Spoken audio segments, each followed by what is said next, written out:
This is the Gambling Gauchos. Hey, if we keep playing and fighting for each other, and no matter what happens, we just say, what's next? That's all we do. Somebody turn on some damn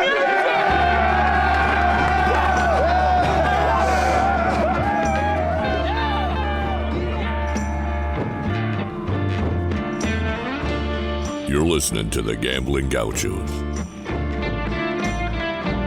Talking Texas Tech, betting on the Big 12 and beyond. We've got everything you need, money lines, memes, and matadors. Well, you want to quit, Ethan? That'll be the day.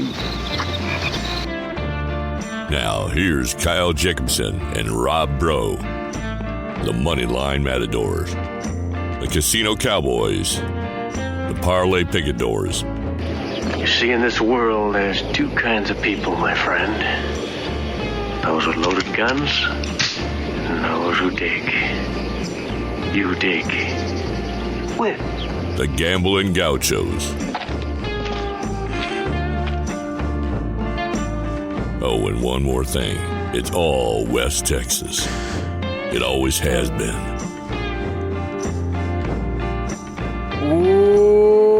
Welcome into the Gambling Gauchos. I'm Rob Bro. He's Kyle Headboard. Got a new headboard today.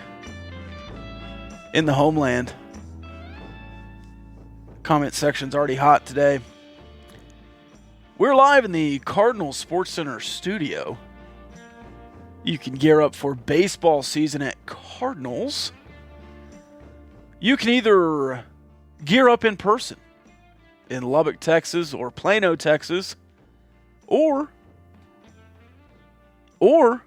Kyle, online at mycardinalsports.com. So many great options at Cardinals. Little League Baseball starting. We needed to double check to see if we are, in fact, sponsoring another Little League team.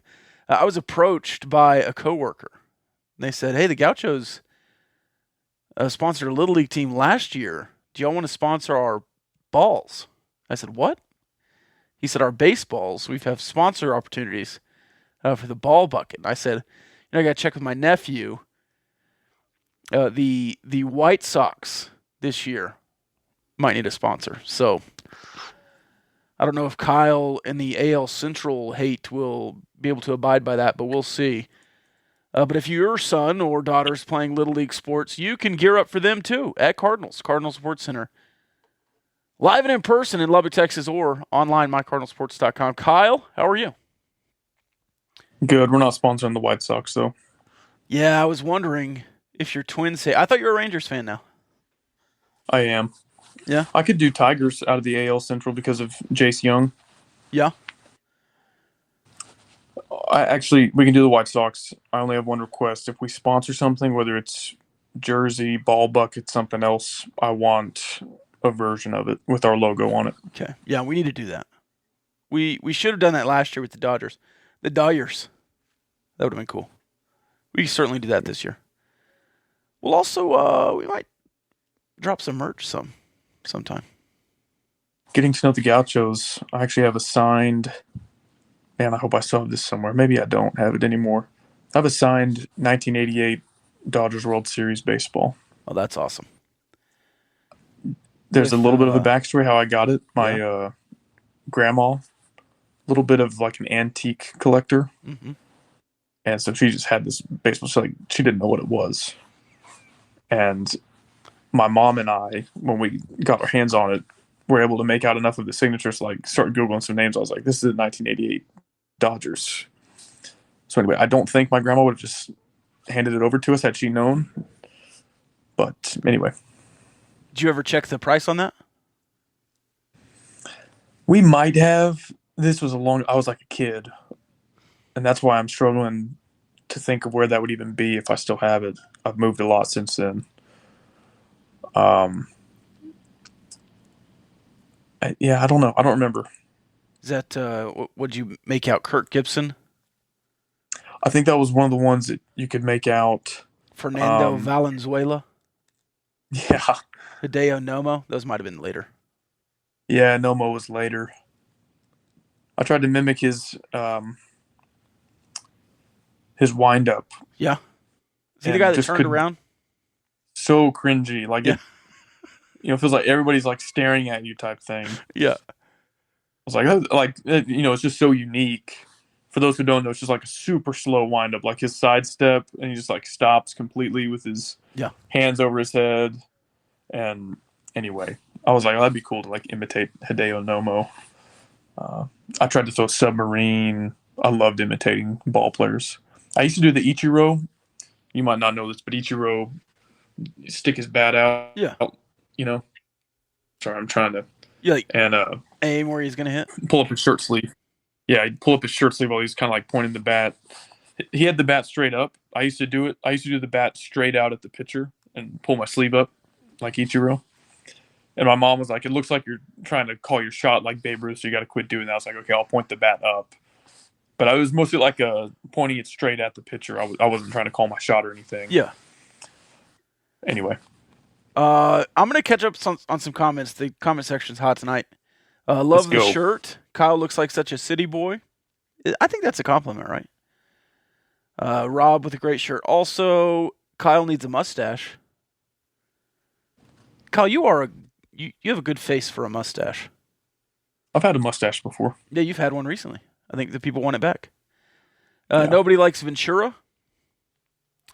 Somebody says Ace Ventura. No, I believe he means Robin Ventura. Delta Mike is an autograph collector.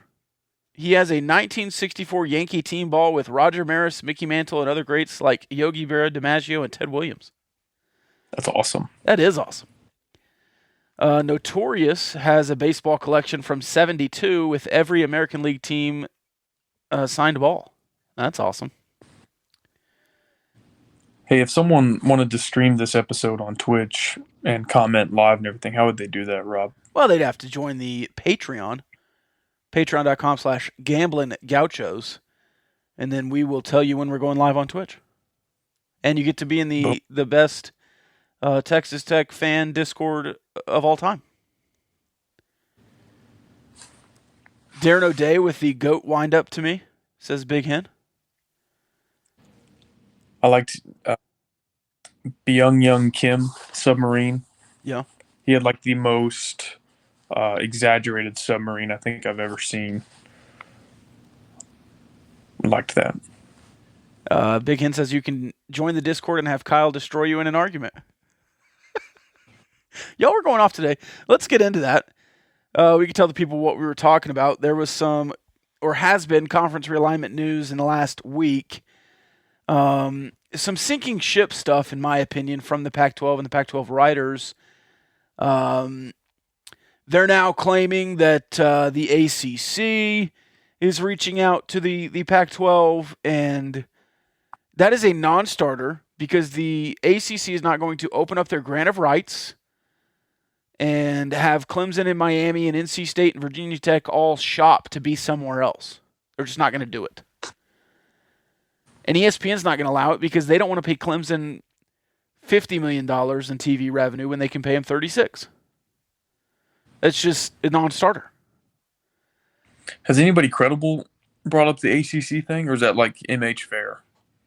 Mostly him, but everyone just rides with it. So I just wanted to let the people know that was not a legitimate thing. This is like the third or fourth time the Pac-12 has been like, well, what if we merge with the ACC or have an alliance with it? It's like, no, guys, y'all have been down this road before, and it obviously leads to nowhere. Absolutely nowhere. It's a crazy form of denial to like go back to that well for a third or fourth time. Because like, okay, when this first happened, I could kind of maybe see it. Like, okay, yeah, both coasts, inventory all day.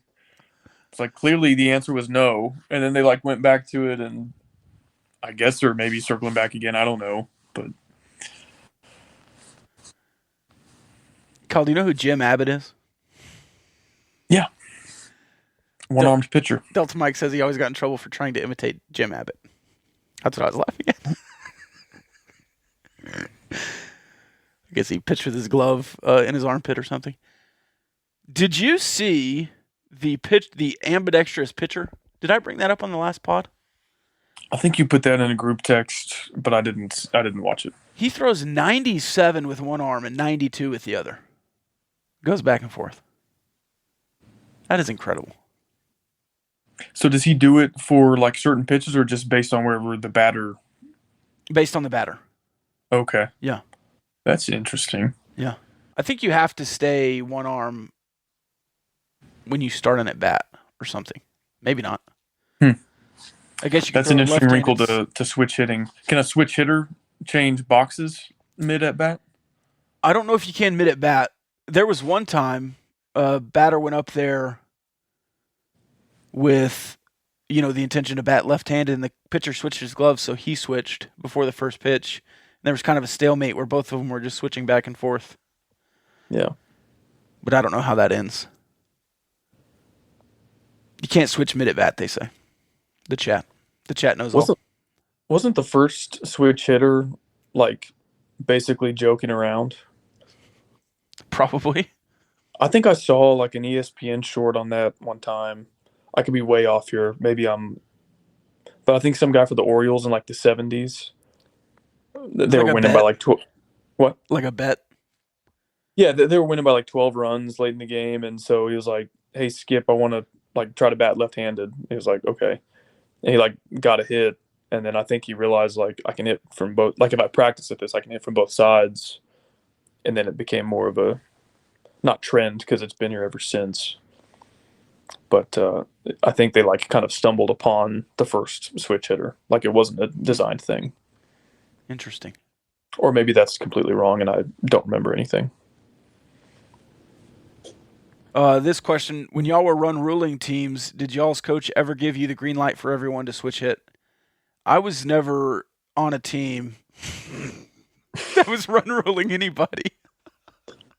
Yeah, I think I gave up baseball at an early enough age before anybody was switch hitting.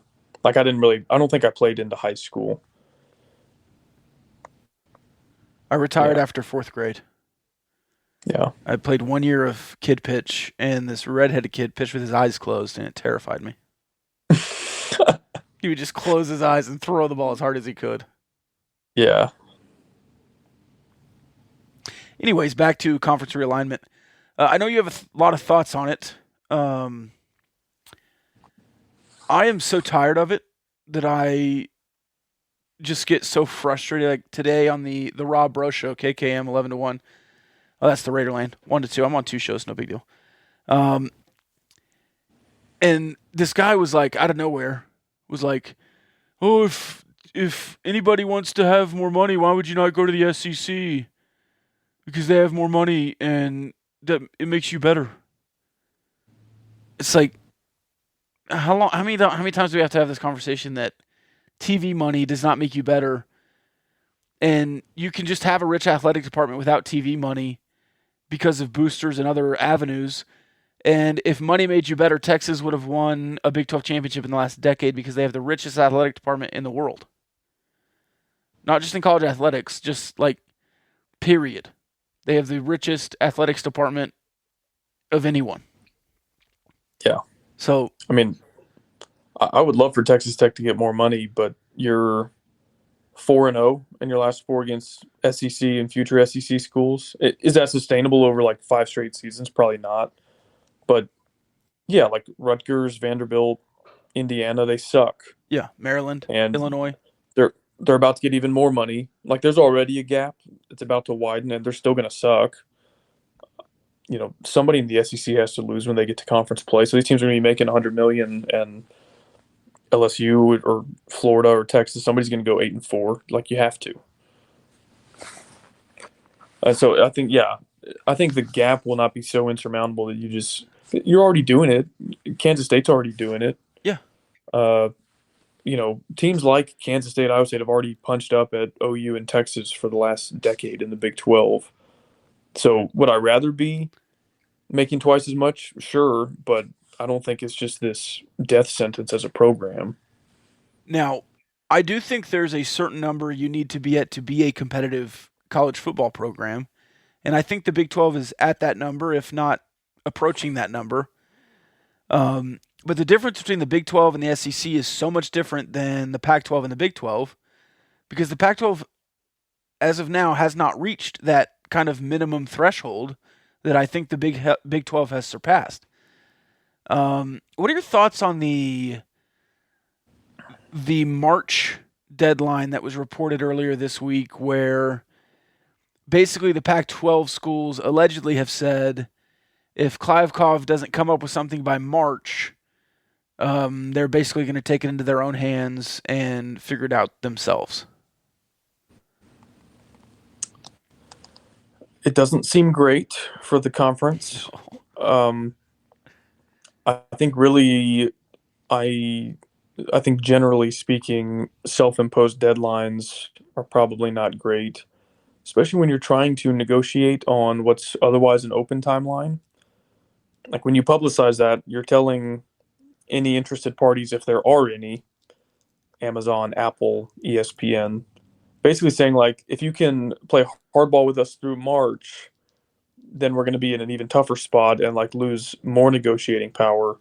Now they're clearly late to the party as is, and so that's where I'm kind of like, what does it matter if it happens in 1 month or 2 months, or 2 months? You know, they lost their spot in line to the Big 12. They've clearly conceded some bargaining power over the months as they've dragged on, and so it's kind of one of those things like, how did that even get publicized? I just don't see the benefit to publishing that information. And so that part, if I were part of the Pac-12 in that circle, I'd be concerned as to like, what the heck is going on here? Certainly felt like a leak. Mr. Root says that's a bad look for Kliavkoff if the schools take over. It's a bad look for Kliavkoff already. He has looked bad. And again, I don't really blame Kliavkoff for all the missteps. Because the initial reporting after Texas and Oklahoma were leaving was that Kliavkoff wanted to go expand. And Stanford and Cal, and depending on who you talk to, USC and UCLA said no. Apparently USC and UCLA had some long-term plans there that they just didn't want to get ruined, but allegedly it was the school presidents, the university presidents, that told Kliavkoff not to expand, and he's got saddled with that burden. So, I mean, I have a hard time blaming Kliavkoff. He is in an impossible position.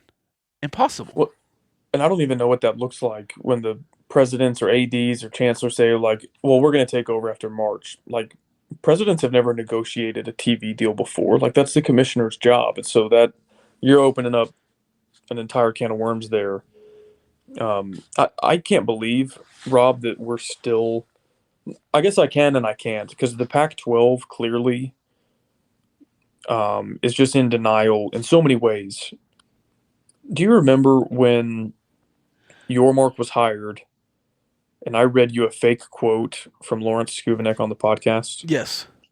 It was the boilerplate. It was the way we've talked about college athletics up until the last couple of years of like ensuring student athlete success on and off the field and blah, blah, blah.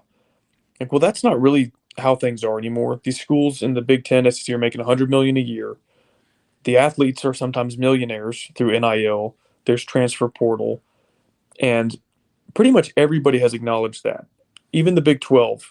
Now, I don't think Bob Bowlesby was ready to acknowledge that, but Yormark certainly is. He's like all about, we're going to be on the cutting edge. We're going to promote ourselves.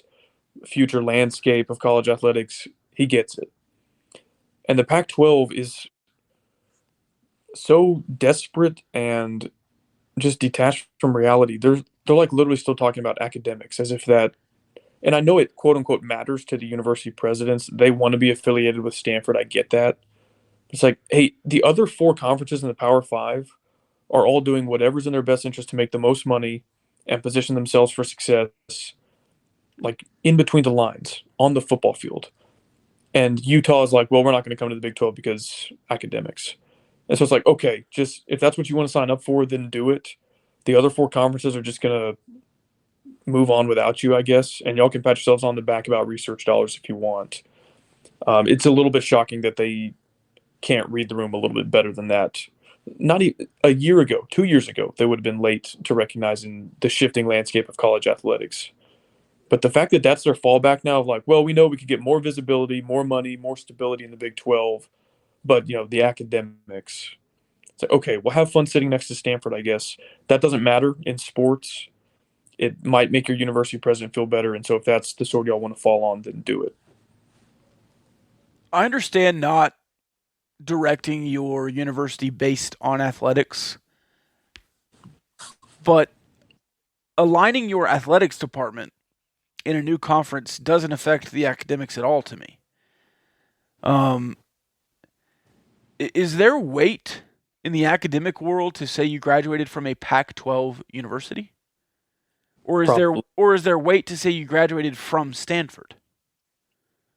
I think it's the SEC deal that like A&M fans and Ole Miss fans do. They're basically proud of teams that they're associated with, Alabama, Georgia, kicking ass. And so if I go get a degree from Arizona, like it's a perfectly fine institution. They're like, yeah, we're in the Pac-12 with Stanford. I think it's that same kind of mentality. Arizona, though? I mean, maybe Utah, who is new to the program, maybe Cal. It feels like Oregon does not operate that way, and it feels like the Arizona schools don't operate that way. But they do. And Arizona State in particular, which I've always seen and heard as a party school, their university president has been one of the most outspoken about remaining in the Pac-12 and remaining in good academic standing and all that BS. Okay. See you later. And what? Another thing, Iowa State was AAU for a long time, yes? And they recently lost it? I don't know. So they recently lost status, and I think it's because they were doing less research-based study and more like action-based study or something.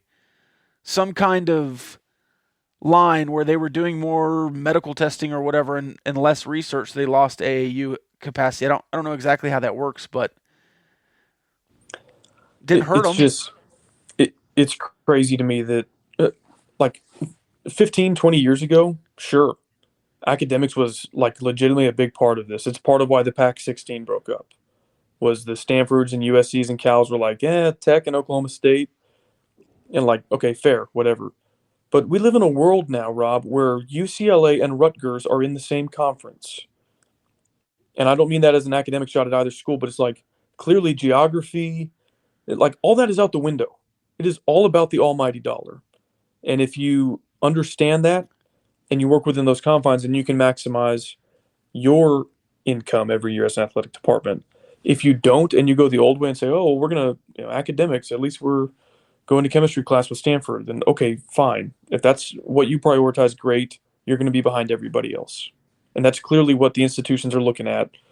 They're staring down the barrel of less money than the Big 12, less visibility if they're on all Apple or half Amazon, half ESPN.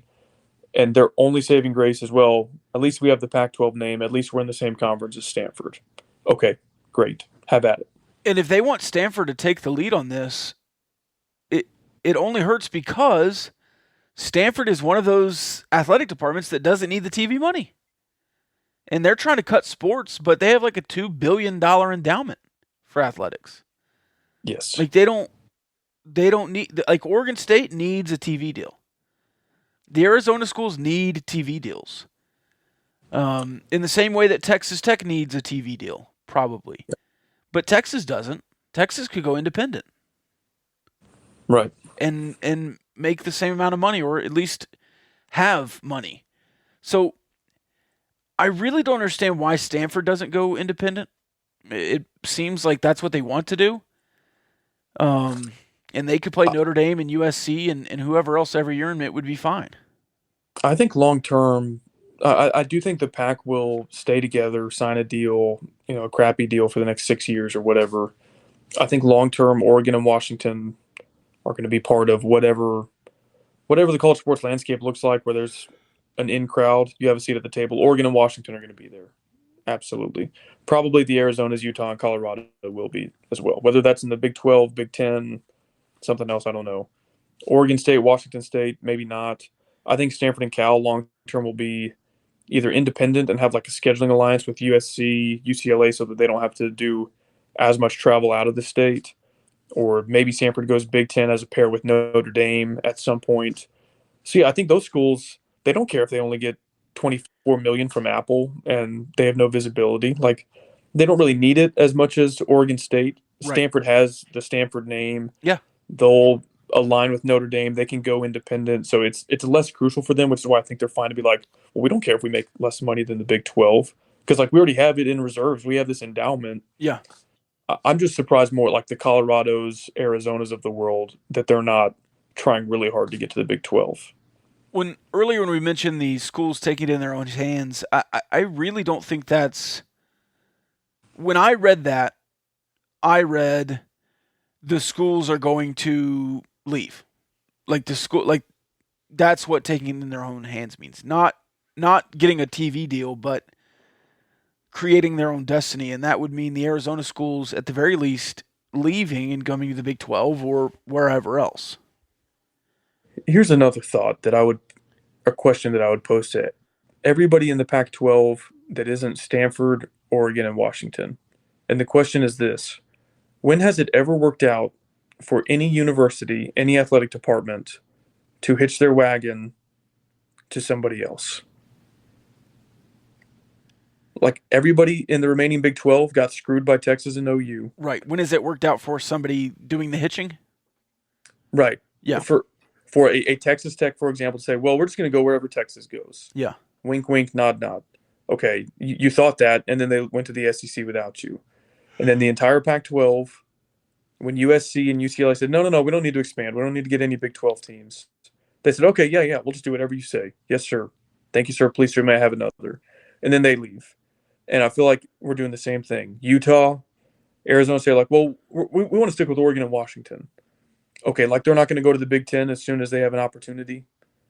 And so if I was your Mark, I'd be playing hardball. I'd be saying like, y'all might think you can just come to the Big 12 whenever this collapses, whether it's in a year, 6 years, 10 years. Like, this is your only invitation. And make them sweat a little and think like, okay, let's go to the Big 12 now, have a forever home, or risk him being serious about that. And because you could leave them out. Like, you have no obligation to go save Colorado and Utah once Oregon and Washington leave, or Stanford leaves. So I would that's how I would do it if I was you. I'd like, hey, you have an invitation right now, and in 5 years when Oregon and Washington leave, that offer is no longer on the table. Make them think really twice if they want less money, less visibility, less stability, just so they can rub shoulders with Oregon and Stanford. That's how I would play it. Chase says it's worked out for Rutgers and Maryland. But they didn't hitch their wagon. Yeah, they left. They did the opposite.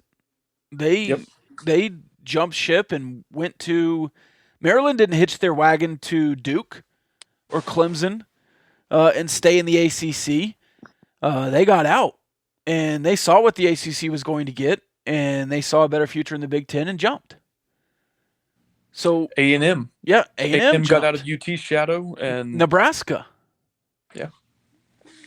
So, and again, it doesn't work every time. Colorado certainly has proven that it doesn't work every time, but it certainly does feel like schools that leave are in a better position now. Now, most of them have gone to the SEC and the Big Ten, and those are the two conferences that we kind of say are high points, but I'm just saying it didn't benefit anybody in the remaining Pac-12 to sit idly by and let USC and UCLA call the shots. Right. And none of those institutions have learned their lesson because they're just letting Oregon and Washington do the exact same thing now, and it's probably going to end up equally bad for them. Root says, look at Stephen F. Austin. UT Nacogdoches. Oof. Chase gets to a comment I was just about to ask you your opinion on. What do you guys think about the rumor Oregon and Washington are being offered more money in the Big 12 than the rest of the Big 12 to come over? I want to change it because I don't think that'll happen. But would you, Kyle, if you were Brett Yormark, offer Oregon some concessions to allow them to leave after 2 or 4 years with a small penalty if the Big Ten calls? Yeah. I would too. I would not. Oh, I would not do uneven distribution, but I would offer them outs after 2 and 4. What I would do is say if you leave, you're part of the Big 10, Big 12 challenge for a decade, or make it so that it's beneficial for you long term. If it's not cash, that whoever's in the remaining Big 12 at that point, assuming if you take Oregon and Washington, you also get the Arizonas or whoever, say like you can go to the Big 10, you owe us a little bit of cash, and then Oregon, you're playing Arizona or Utah or Colorado or Texas Tech for the next 10 years. Yeah. And I would it's going say to be on our networks. We're going to get money for it. And you have to pay us $50 million over the next 25 years or something. Yeah. Like something ridiculous. Because if you get Oregon and Washington, the Pac-12 is absolutely done. Yeah. And you've very much solidified yourself as the third strongest conference, giving yourself a ton of stability. And you always have to be thinking 1 decade ahead in conference realignment. And 1 decade from now, you're in a position to poach ACC leftovers. The Big Ten will take whatever 2 they want. The SEC will take whatever 2 they want. Then you can get the 5th, 6th, 7th best teams from the ACC if you want them. In the next round, which is in potentially 13 years. Yeah. Because it's going to be in 36. But clearly you have to think ahead like that. Yeah, absolutely. And that's something that the Big 12 has not done, and that's why they're in the position they are now. 2 years ago, they did do some forward thinking and got UCF and BYU and Cincinnati and Houston, which we've discussed that at length, and I don't think we need to get into that again right now, but I do think there were some benefits to doing that, and obviously you're in a better position than the Pac-12 right now because of it. Big Hen says, I don't want any schools that don't want to stay in the Big 12, then kick Kansas out, because they talk about it all the time. Or West Virginia. Yeah, they want to be in the ACC, which makes sense for them, but it's all business. Right. And so it's a good business venture, even if it's only temporary for you to have Oregon and Washington. Those would be the 2 biggest programs in your conference. You take them. Now, you don't there's a point where you don't make all these concessions. Like you get to play every game at home. You get twice as much money as everybody else. You draw the line somewhere, but yeah. Big Hen's calling Yormark to kick Kansas out.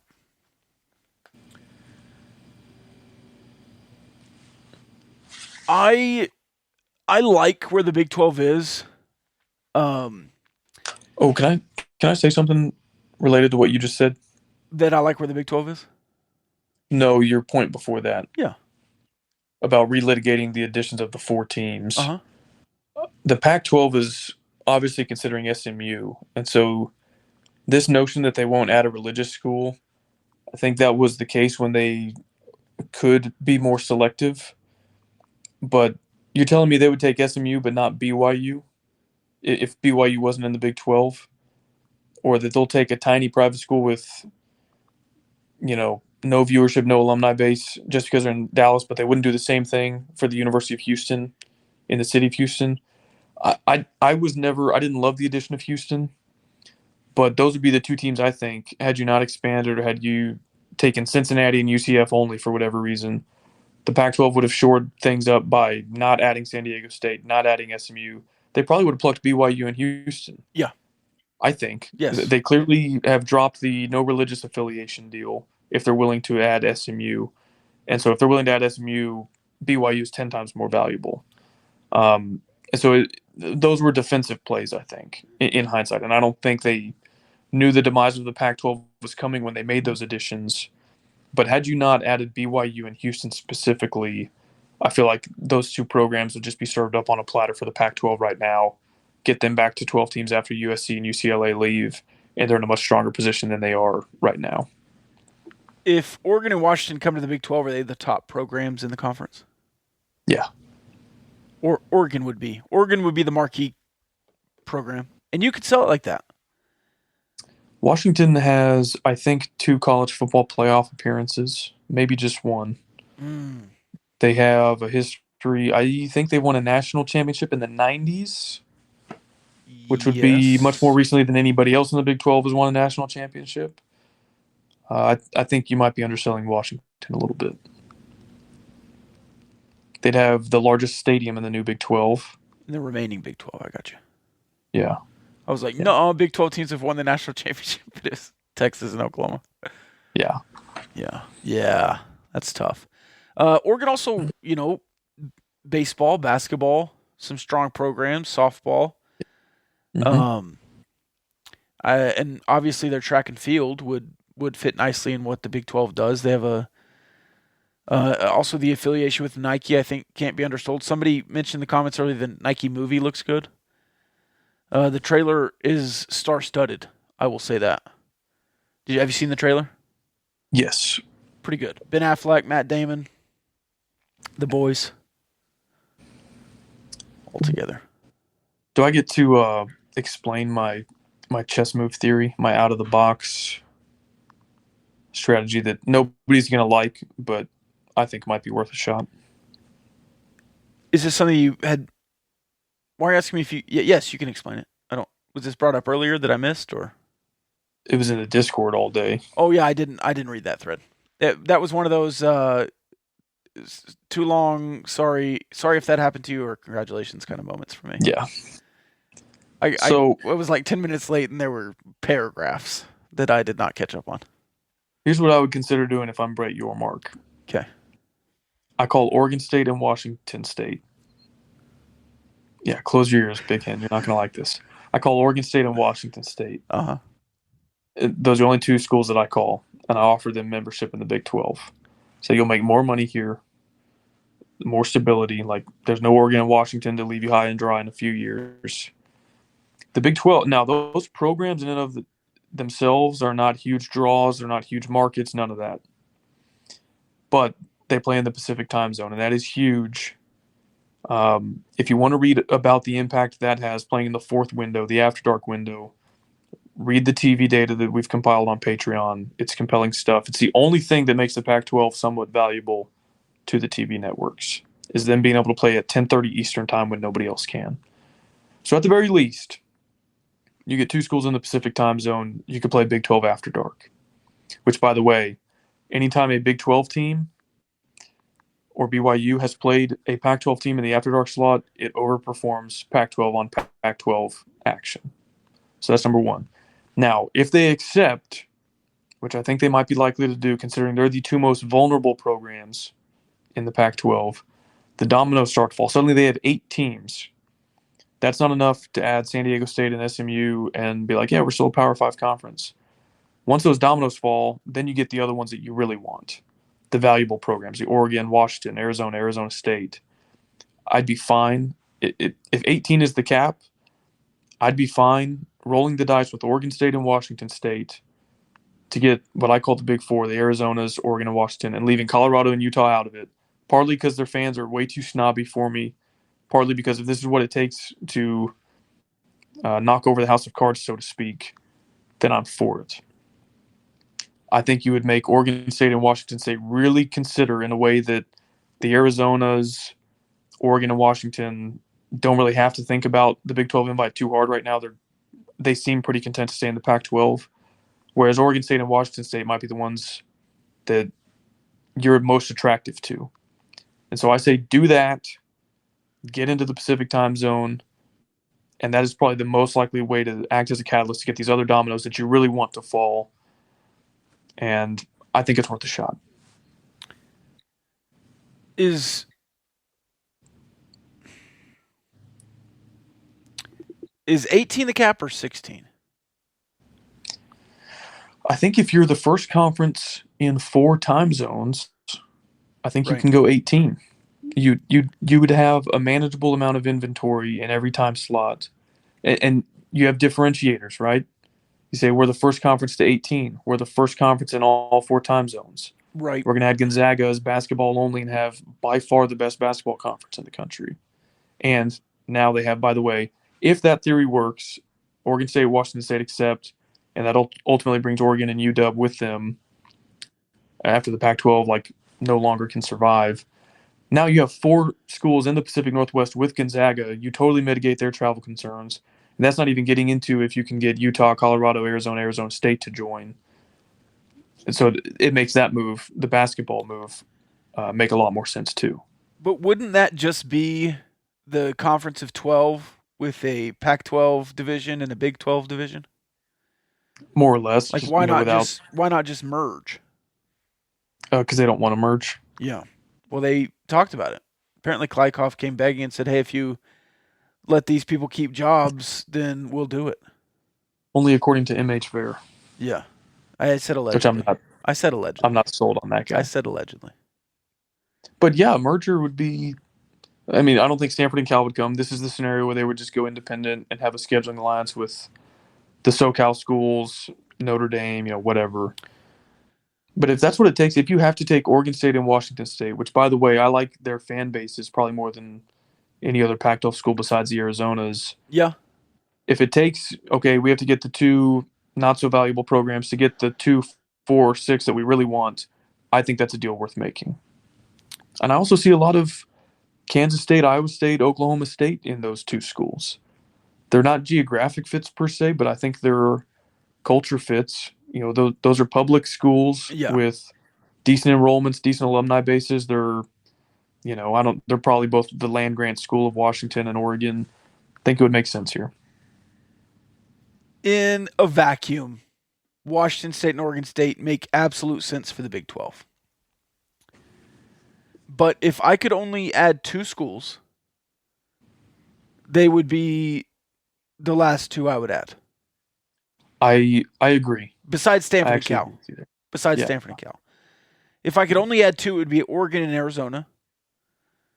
After that would be Arizona State and Washington. Obviously, those are mixing up pairs. But if I could just go cold-blooded assassin and add them one at a time, I would add Oregon first and then Arizona. Those are the 2 most valuable to me. And then move on with their pairs. And again, Colorado, Utah don't really care anymore. If the Arizona schools, Oregon, Washington, and Oregon State and Washington State were in the Big 12 tomorrow, I would be happy. I don't really want to get to 18 because I still hold out the hope that NC State and Miami and Florida State and whoever else might be available in the future. And I don't want to cap it early and then have the Big Ten and the SEC just have free reign on the ACC once that explodes. One more thought. Brett Yormark has made it very clear he wants to plant some sort of a flag in Las Vegas, right? Yeah. We agree on that from everything Yes. we've read, all Yeah. the perception. Uh-huh. Now, he's floated the idea of adding UNLV, which I think you and I were both not so high on. Yeah. So I'm also viewing this as an alternative to having to maybe add UNLV. And Okay. here's why. Can I guess? You could, sure, yeah. Play neutral sites with Washington State in Las Vegas? If it makes sense, yeah. I think Yeah. schools like Washington State, Oregon State could play a team like Oklahoma State, Baylor. Well, maybe not Baylor. I don't know if their fan base would eat up Vegas. as much as, Certainly like, Texas Tech would, yeah. like Houston, and like have 3 or 4 Big 12 games in Las Vegas every year. And okay, it's hard for Gonzaga to go all the way across the country and back all the time. Have them play a Saturday in Las Vegas and then a Monday in Las Vegas. Is that doable? Yeah. I mean, you could be the first conference with multi-team invitational with conference games. You could play a Las Vegas Big 12 tournament in the middle of the year and get 4 or 5 Big 12 games in early in conference play in Vegas. That would be awesome. Yeah. Imagine if the NCAA would allow you to do this.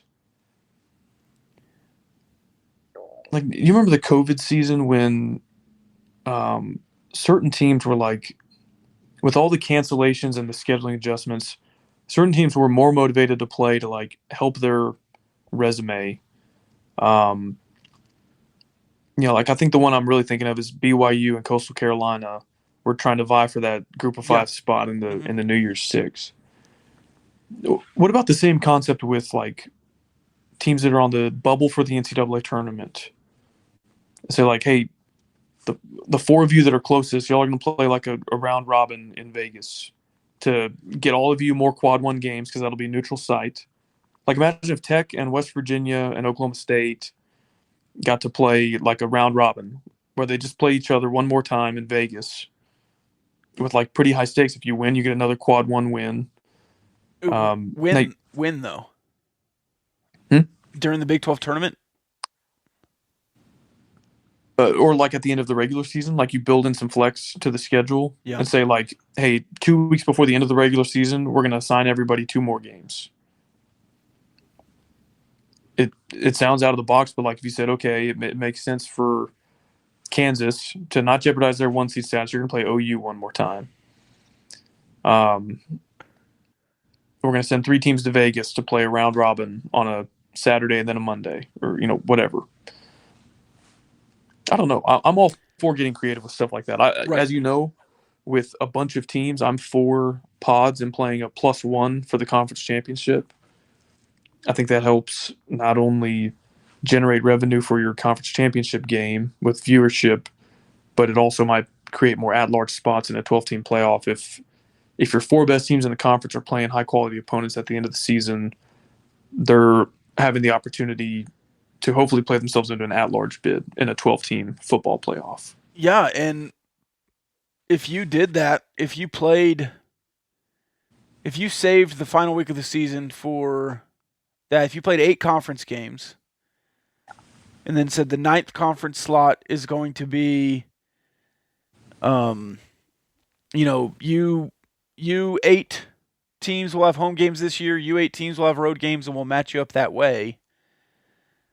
You could theoretically do that. It might get a little mixy, and you probably couldn't do a true semifinal that way because people want guaranteed home games. And you're not going to take away a home game to go play in Vegas in football. You would in basketball probably, but you wouldn't in football. But yeah, I think a lot of that makes sense, and it doesn't have to be Vegas either. I think there are a lot of venues in the Big 12, especially between here and Oregon, that would work. Okay. Kansas City, lots of places in California that would be kind of middle of the road or at least equidistant. I get frustrated with people, though, who just view all this stuff in, like, absolutes, and, like, certain stuff is just off the table for them. And I know some of the stuff I just toss out there, people are going to be like, what the heck are you talking about? That's a stupid idea. Yeah. But I just think in the world you're in now, like, you have to be creative. You're not just going to magically catch up to the SEC and Big Ten. And, like, we're weighing alternatives and trade-offs. If Yormark is so obsessed with Las Vegas that he's either going to add UNLV or play neutral site games in Las Vegas, well, give me Oregon State and Las Vegas. And so you're saying, like, well, they're not going to want to give up a football home game. Okay, well, we all do things that we don't want to do sometimes if it's in ultimately our best interest. Like, I don't want to mow the lawn in July, but I have to. And so if it's UNLV or a neutral site game in Las Vegas, give me that. But some people are just like, they don't want this, they don't want that, they don't want to do anything, but they magically like don't want to get left behind in the new college athletics landscape either. Yeah, but I also don't think it has to be UNLV or play in Vegas. Like, I'm just saying if that's the trade-off. Right. Like if Yormark is so obsessed with Vegas that it's going to be one or the other, we're going to play neutral site games in Vegas or we're going to have a team in Las Vegas, then like those are your 2 options. Yeah, but I think, again, you can play basketball and baseball games. And is there a baseball park in Las Vegas? They're building one, I think. Yeah.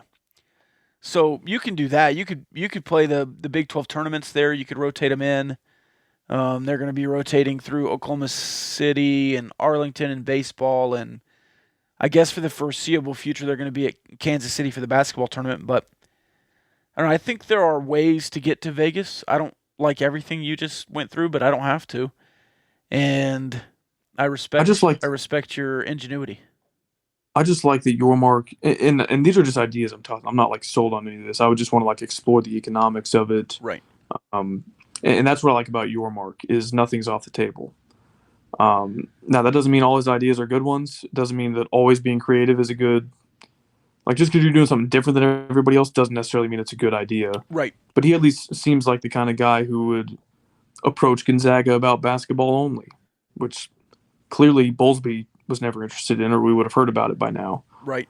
And so I just like that Yormark is at least looking into, like he sees the value of Las Vegas, whether that's doing conference tournaments there, maybe adding UNLV, whatever. I think we're in good hands there. That he's trying to be innovative. Right.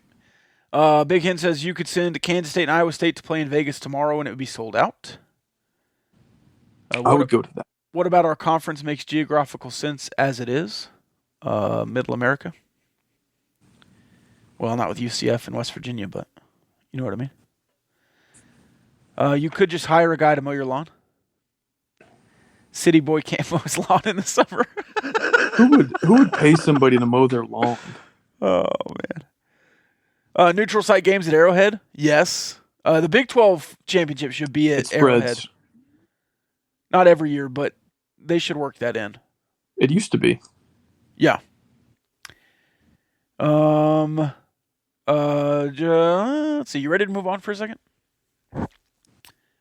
I have one more thought. Okay. The main reason why these schools from the West Coast should want to join the Big 12 is so that they can come to Lubbock and get some Rahino barbecue. I don't know what they eat out there, cod or whatever, but goodness gracious, guys, come get some real food. Okay, we got good Tex-Mex. We have really good barbecue, and you can kind of get a mix of both of those out of Rahino if you want. Can. So if we have any Pac-12 listeners and you're like, oh, the academics in the Big 12, let us get you some brisket. It'll put your mind at ease. You won't care about any academics or any of that. Or if we see you in Vegas, we'll bring some Rahino barbecue to you, and you can try it there. RahinoBBQ.com. Order ahead because the lines do get long because everybody loves them so much. Give them a follow at RahinoBBQ on socials. And thank you to Rahino Barbecue for your support of the Gambling Gauchos. Big Hen says, what a segue. That's why Kyle is my goat. Hashtag my goat. Big Hen. Buddy, it's SEGUE segue. It's not the little scooter. It's not the little scooter thing you ride on.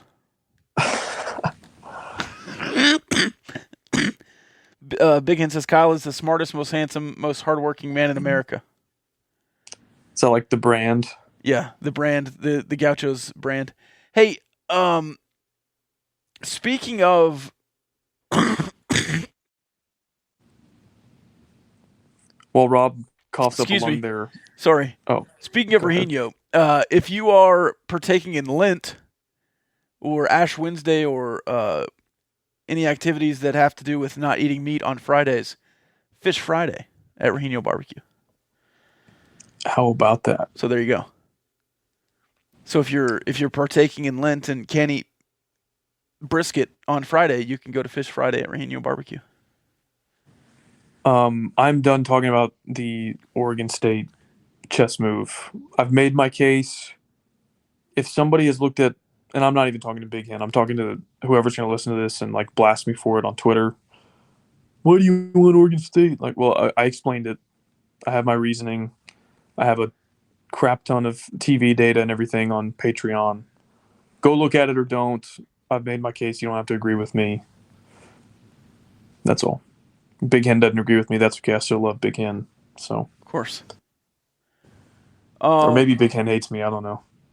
No, he just said he loved you. I think he's being sarcastic. Oh, you can't just take a compliment for its face value. You have to ascribe something to it. That's a lot of psychoanalysis there, Rob. I was just, in this one instance, saying that I thought he might be sarcastic.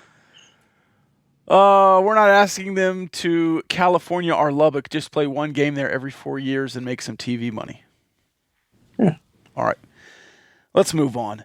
The football facility, the Womble facility, put out some renderings today. I did want to say two things. First thing, if they ever wear red helmets with a white double T, I will riot. It was in the renderings, in the locker room. It was on the lockers. It was a red helmet with a white double T, like the white basketball uniforms with red double T on them. And I know it's just a rendering, but if those are ever used, I will riot. Can I ask you a question on that? Yeah. Do you remember which baseball uniforms the Red Raiders wore on Monday? Those look good. They had solid red hats with white double T's on them. Are you Is it okay in one sport but not another, or like what's the differentiator there? Yeah, that one. Okay, if the helmet was like that, would you be for it? If it was old school double T? No, but this has like black outlines and looks good. Okay, so how about this? A red helmet, black face mask, black stripe, white old school double T. No, it's a white 3D double T. I know, but I'm asking you because you were like, if they ever wear a red helmet with a white double T, I'm asking if it was designed a little bit different, would you be down with a concept that looks like the baseball lid? Or no? It's okay if you're not. I'm just trying to clarify. I'm a black helmet purist. I think Texas Tech should wear black helmets. Okay, I love that. I am too. So no, I would not. I don't like red, and especially because I think it'd be with like. I mean, if they did them like the baseball jerseys and it was like off-white uniform, then no, I really, really wouldn't like it. Are you fighting back a yawn? What are you doing over there? Like clenching your teeth? I'm picking at a blister on my foot. You asked. I thought you were looking at the TV. I thought you were looking at the TV, gritting your teeth at something. I have a blister on my finger, but I wouldn't pick it in the middle. I'll move the camera more straight ahead so that it doesn't look like I'm so distracted. Yeah, or you could just not do that for now and then just do it later. But hey, to each its own. The other rendering that I liked was the walkthrough portion of the facility.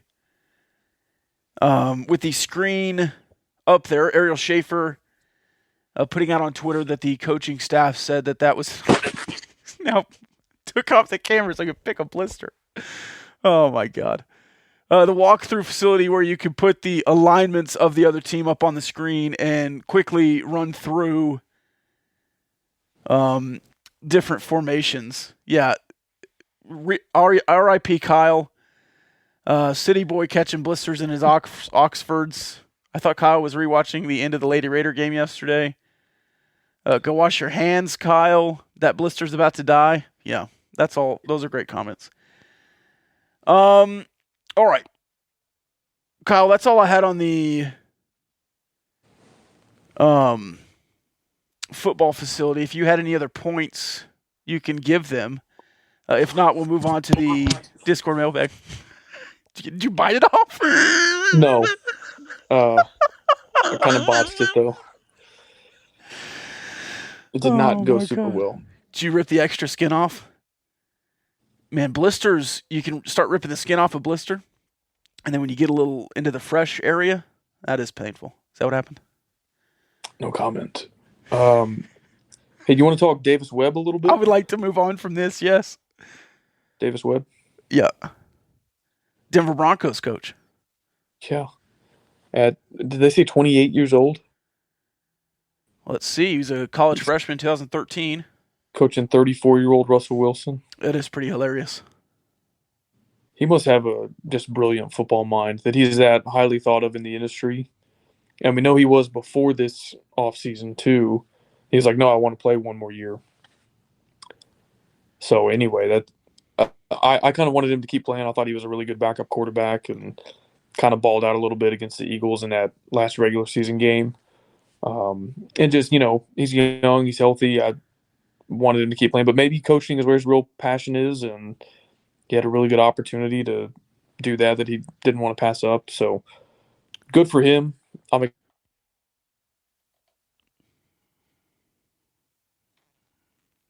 Yes, good for him. I'm sure Kyle was making a great point there. He's frozen.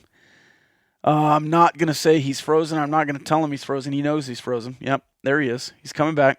How you doing, Kyle? As noted by Ben Golan with Red Raider Sports, he's going to go up against Patrick Mahomes twice a year, at least 3 times if they make the playoffs together or something. So anyway, that's an interesting dynamic to all this. Also interesting that he's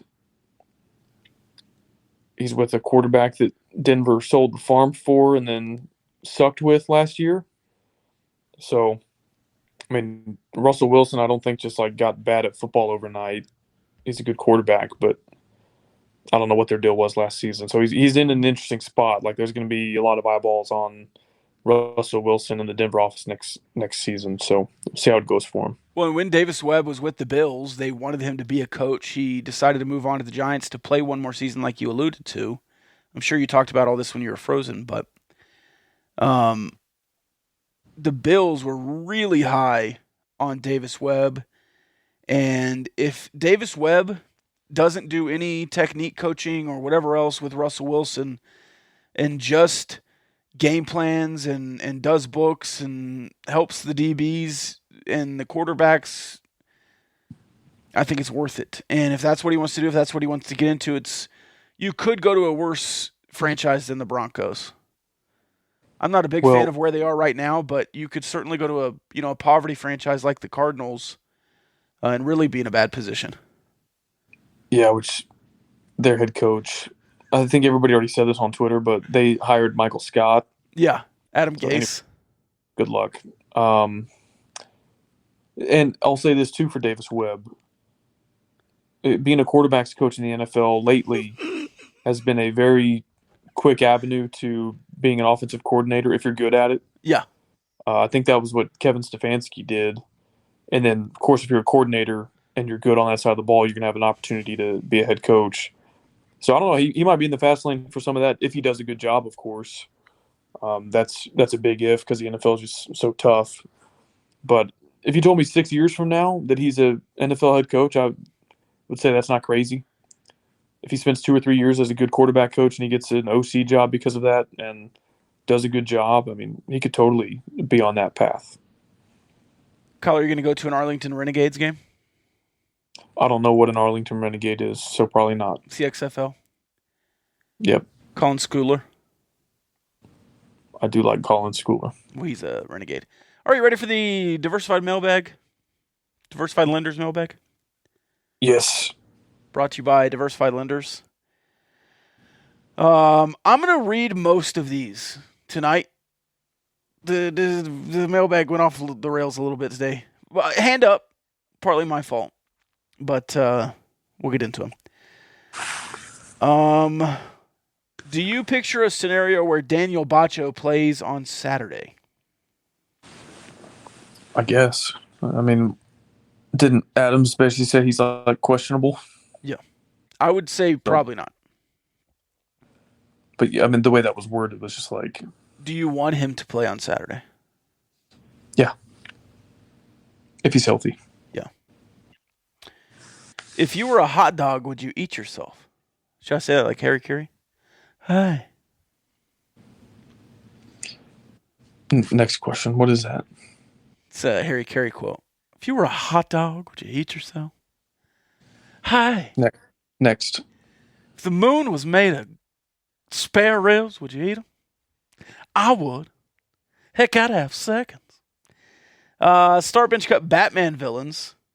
Penguin, Two-Face, Joker. Starting Joker. Absolutely. I guess bench Two-Face, cut Penguin. Kyle's not amused, the commenter says. Are you starting Joker?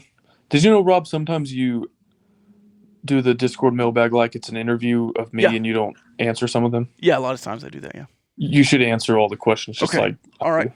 I mean, you could read some questions and then I could answer them. I can't because if I that's true. We need to get you a laptop, man. Hey, I saw a refurbished. I have a laptop. I saw a refurbished MacBook for like $300 today. If you want to, do you want to send that link? I have a MacBook. Well, your wife does. Yeah. But you could also have. You could both have one. Yeah, we're about to live together again, so it's all good. Oh, let's see. I would start Joker and bench Penguin. Danny DeVito's Penguin. Start bench cut Jokers. Joaquin Phoenix, Heath Ledger, Jack Nicholson. Start Heath Ledger, bench Jack Nicholson. Cut Mark Hamill.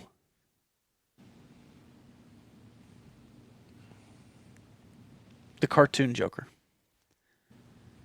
He's got the best laugh. I'm looking at a Joker right now. Starbench Cut Ski Resort, Ski Apache, Taos, Red River. Have you ever been skiing? I've only been skiing at Ski Apache, so I'm starting that, and I don't know about the other two. I've never been skiing. Does that surprise you? Do you want to getting to know the Gauchos on skiing? Yeah, I would love one. My youth pastor, I've referenced him before, big Red Raider. He helped kind of like teach me how to be a Tech fan growing up, but he's like, so when he was at school in Lubbock, he would go to Ruidoso like every other weekend during ski season. So he's like an expert skier. He can do like black diamonds, and so I'm skiing with my church youth group, and he's like, "Yeah, dude, like blues aren't that hard. Like we'll start you off on a blue, you'll be fine." I was like, "Okay." So like my first time ever skiing, I'm at the top of this blue, and I start going down. And I have no idea how to stop, and so he's like yelling. He's like, "Stop!" So, and I was like, "I can't." And he was like, "Then just fall down." He's like, "Fall down." I was like, "No, like that might hurt. Like I'm not falling down." And so he comes. He's behind me. Just like speeds up and literally just tackles me because it was the only way that I was going to stop before like running into people, buildings, whatever at the bottom of the slope. And so after he tackles me and he's like, "You okay?" I was like, "Yeah." And we like stand up, brush ourselves off, find our skis. He goes, "Yeah, maybe we'll start you off on a green." It's like, "Yeah, maybe that's a good idea since I've literally never done this before." Did you have a good rest of the day? Yeah, mostly. No more tackling? Skiing, you can learn pretty quick, I think. And then once you learn it, it sticks with you. Like riding a bike? Yeah. Bill Walton's kid says, hot dog? I don't know why. Starbench Cut Ruidoso Casino, Windstar, and Shreveport. I guess Ruidoso Casino, is that in the Mountain Gods? Yeah. They're in the correct order. Star Ruidoso, Bench, Windstar, Cut, Shreveport. Big Hen feels bullied today, and he's going to cut my life into pieces. Big Hen feels bullied. Yeah, he does. Well, I added that to the comment. Now Ryan says no hot dog. I don't know what you're talking about, Bill. Or Luke. Should Texas Tech basketball, men or women, considering playing one non-conference game a year in nearby cities like Canyon, Midland, Wichita Falls, or even San Angelo? The men's team did that. Yeah, they did in Midland. I think that's right. And maybe Canyon even. I don't remember that one. Well, they played at WT. Canyon definitely has the facility for it. I guess Midland does if you've played there. I liked the game they did at the old Coliseum. Yes. Of course, that's no longer doable. Yeah, I don't really know where else you would go. If you want to, I'm fine with that. Yeah. It depends who you play. You couldn't do a Power 5 game. I mean, you could, and it would just be packed. No, but if you wanted to meet like New Mexico in Canyon or something, that'd probably be fine. I'm in. Starbench Cut Jersey Mike's Firehouse Subway. Been a while since I was at Firehouse. I'll start Jersey Mike's, bench Firehouse, cut Subway. Same. Can I be that guy? I would start Jimmy John's. It's freaky fast. People have very different opinions on Jimmy John's. It's either a love or hate thing. Yeah, I love it.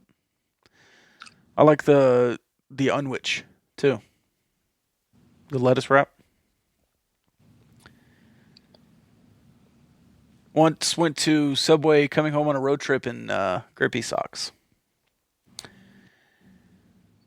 How high do you think you could kick a fully cooked rotisserie chicken and it still be mostly intact? Like landing on the ground, or like I catch it after it? Whatever you think would keep it mostly intact. I could, probably as high as I could kick it into the air, I could keep it intact if I can catch it.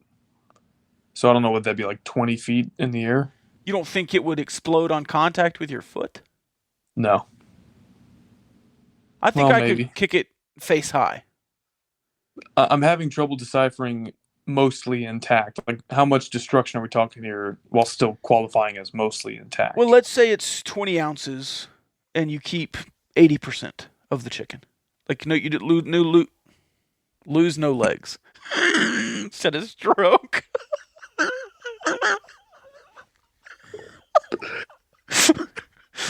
Oh, I didn't know you were talking about if you noodle-oo. Yeah. Yeah.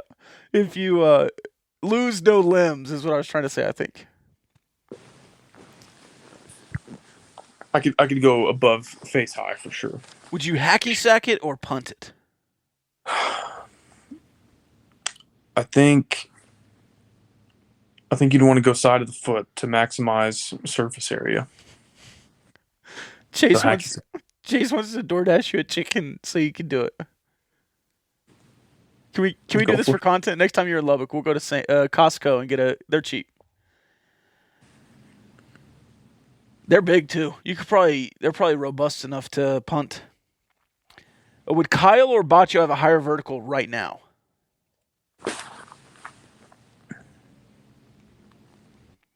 Let's say it's a Back in my prime, I had a pretty step. big vertical. Yeah, right now though. I don't know. Are you in your prime? No.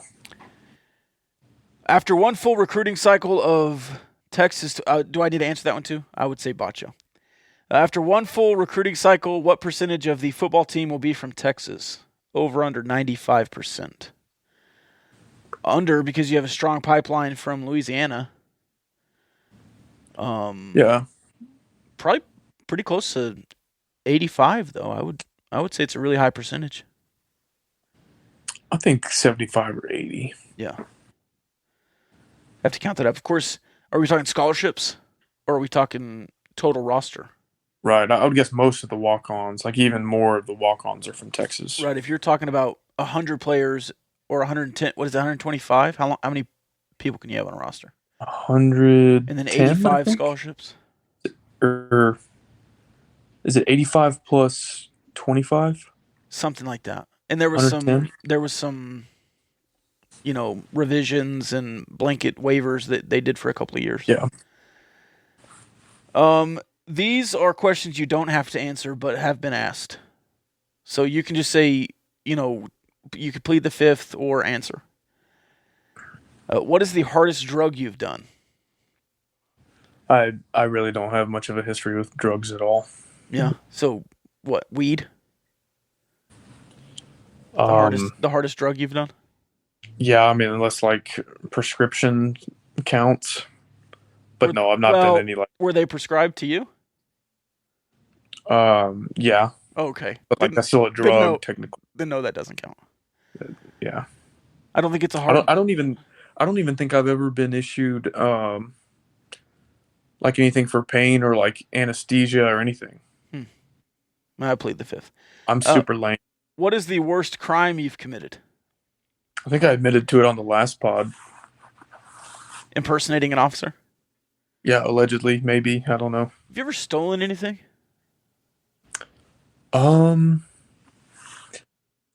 Not from like a store.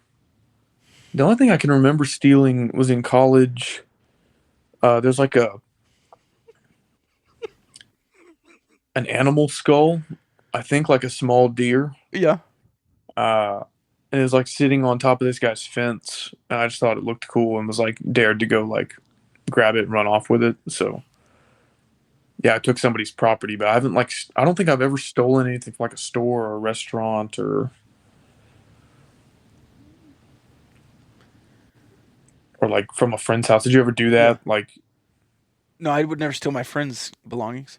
well, like temporary, like steal a video game so you could play it and then like, dude, I took your video game a week ago. Yeah. Here, maybe like a DVD.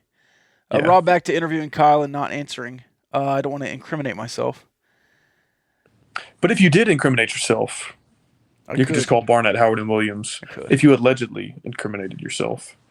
Kyle stole Rob's heart, Mr. Root says. Oh, wow. That's deep. If I called you at 1:30 a.m., would you bring me my firearm? It would depend on the circumstances. Let's say I asked for a girl's number and her boyfriend got mad at me.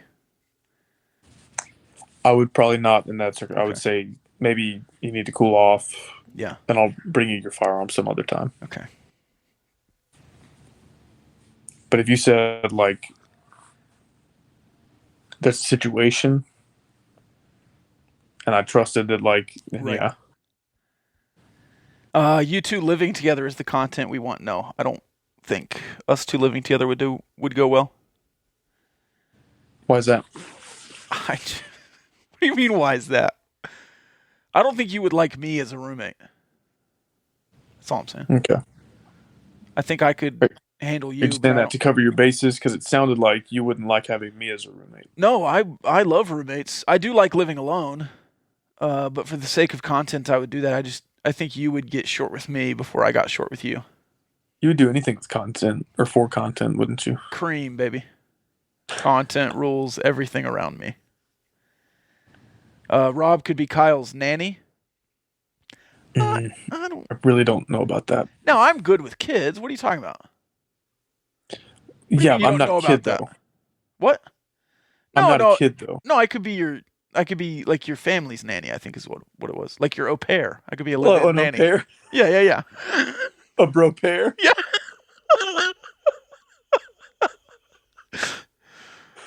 I'm good with babies. That'd be hilarious. Yeah, you can move in with us and be the bro pair if you want. Sure. All right. I probably need to ask my wife, but surely she'd have no problem with it. I think she's at least tolerable of me. Yeah. We hung out once. Top golf? Top Or golf. Yeah. four golf? Oh yeah, 4 golf in Lubbock. No free ads. Speaking of your wife, have you ever cheated on a significant other? No.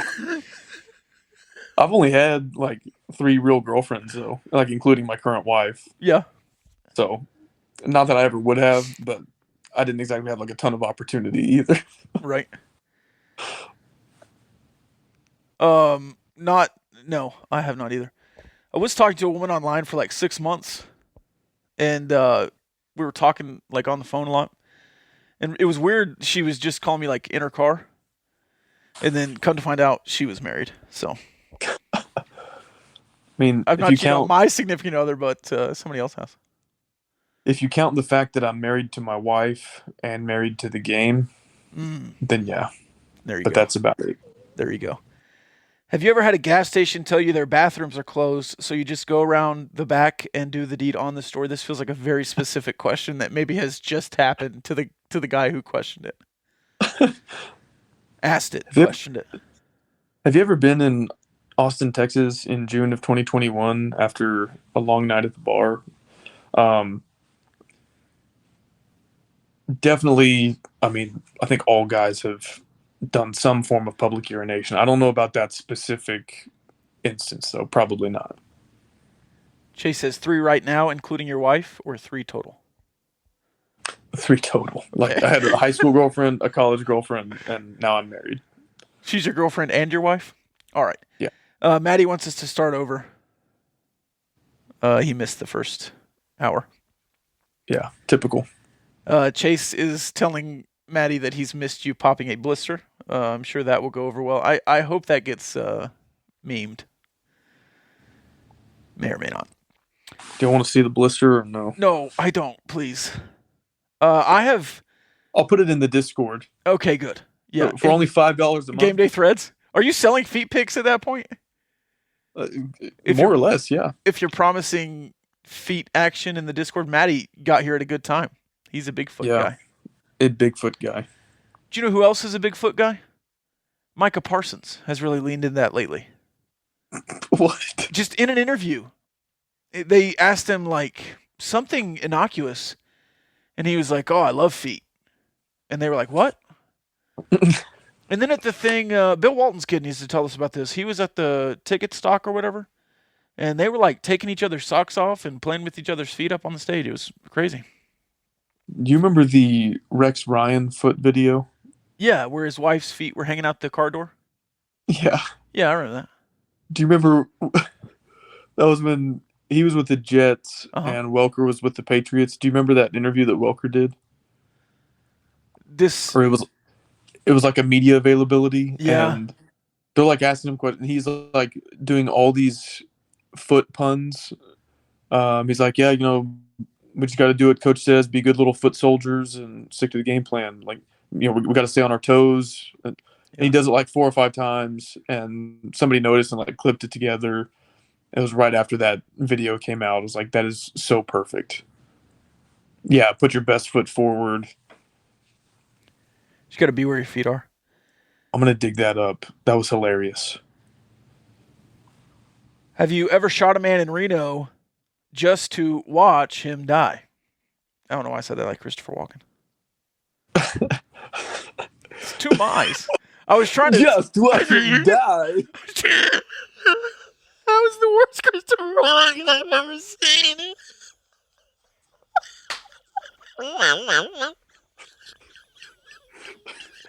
All right, let's hear yours. Say, have you ever shot a man in Reno just to watch him die?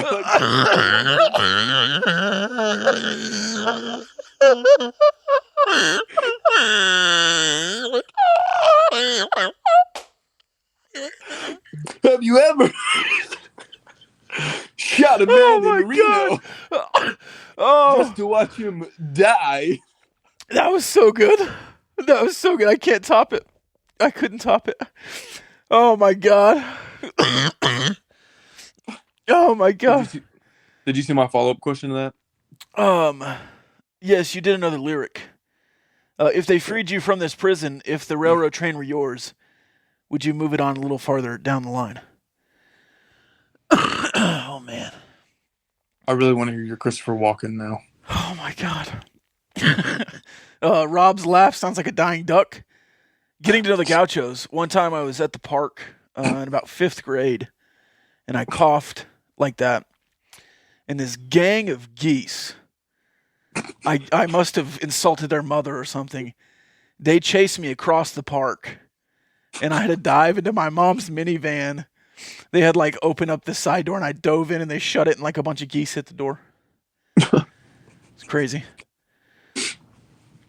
Gaggle of geese, sorry. I don't know that I don't know if I can do a Christopher Walken. You have to. Okay.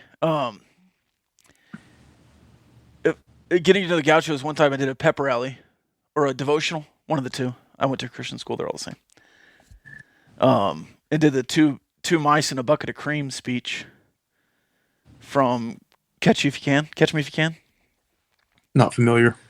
You never seen Catch Me If You Can? Nope. It's Leonardo DiCaprio, Tom Hanks. No? Yeah. Never heard of it. Okay. So Christopher Walken doing Johnny Cash. I just keep thinking of you. Do you want me to turn my camera off? You were like doing a Russian Christopher Walken. Have you ever shot a man in Reno? No, I can't do it either. Mine is worse than yours. Oh man, I can only do Christopher Walken doing Christopher Walken, like, stab him in the neck with a soldering iron. 2 mice in a bucket of cream. Oh man, what appendage would you chop off first if you had to dismember a bomb? What the? I see now that they were making fun of Maddie when they asked that. That was not a real question. Do you want to answer? What? No. Okay, all right. Plead the fifth on that one as well. Did you enjoy oh my God. dissecting animals in like high school science class? Enjoy is an odd way to phrase it. No. Like scientifically. It was. I enjoyed learning. Yes. What all did you dissect? We did a frog. Yeah, we did that. I don't. Did you do a rat or a cat? I was gonna say some kind of mouse or rat. We didn't do a cat. Did you dissect a cat? Yeah. Did they just find a dead cat, or did they kill a cat for you? I think they were like feral cats. That one was a little bit. Honestly, the larger the animal, the more like eh. Like the frog was, At your high school? Yeah. They just didn't want to pay for dissecting animals, so they just found feral cats? I guess, yeah. Is that a thing that a lot of high schools do? I I've don't know. never And I've never heard of that. I did a squid in college. But yeah, I thought I was gonna hate it because I'm not good with like guts and gore and Lots of cats. all that. Big hen. But I actually didn't mind it. I was like, it's okay. Come on, man. I bet he was, though. A fetal pig. Yeah, we did a pig. We did a pig. That yeah. sounds familiar. I don't think we did cats, though. And a sheep's head. Somebody did a sheep's head. We never did that. No. You're imagining a cat, though, that like... I didn't do them until college. You're imagining a cat that like comes with a card that says like, "Hi, my name is Callie. I was so-and-so's cat, and then they slaughtered me for your science class." These were like stray cats. Yeah, Not that their lives are any less valuable. Yeah, I was about to say. That's an indictment on your thoughts on a lot of things, Kyle. No, it's not. Yeah, because I just clarified. You don't like homeless people either? You want to know getting to know the Gauchos? This doesn't feel good. Okay. Yes, I do. You know I do. I always do. I was walking across the street this morning, and this homeless person was threatening to beat my ass. Yeah. I was like, okay, he's like an old man. As a homeless, I have had a lot of encounters with homeless people. I worked at a soup kitchen for about a year and a half. Quit soon after I was threatened with a gun in my face. Come to find out it was a BB gun, but that still was not great. Yeah, not a big deal. I stepped in front of it because there were lots of people in there, and I'm a hero. But there's another homeless guy Just a who told me he BB guy. liked my shoes. Oh, I'm sure you have nice shoes. The same shoes that gave you a blister? No, Are you- yesterday's shoes. Are you sockless? How'd you get No, a they're blister? just new shoes, and they're Oh, still gotcha. getting worn in. Is And it- I walked a lot today. Is it on your heel or on the sole? Yeah, inside of the heel. Okay. Yeah, that's tough. That's Oh, tough. I think I'll make it. Okay. All right. Why are the DFW picadors, Kyle included, refusing to have a Texas Tech TCU watch party? I didn't know we were refusing to have a watch party. All right. TCU watch party this weekend with Kyle. No, I won't be in Fort Worth this weekend. So you are refusing. No, I'm just not gonna do it. You going to be in Lubbock? Yeah. Oh.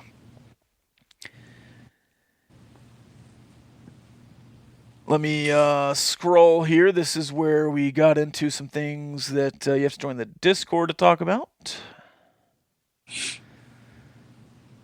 Broncos country. Maddie wants to come on the show anytime. No? No. I thought he could. Nope. Okay. You don't Absolutely. you don't want any of the picadors on the show, or Oh, I didn't say that. Just Maddie? You said Maddie. just Mateo? Not just Mateo, but that's the one you brought up. Power rank the picadors you would not want on the program, and then give me one that you would want on the program. 4 that I would not want is Jonesy, Root, Maddie, and Big Hen. I think anybody else could probably come on. Okay. Shots fired at Jonesy. That was. I'm I just didn't returning expect that. fire. Okay. Is that okay? Am yeah. I allowed to do that? Yeah, I asked you. Yeah. No, this is always how it goes. What? What goes? I'm a good guy. I'm a nice guy. As soon as I return fire, oh, Kyle's being real mean and aggressive. No.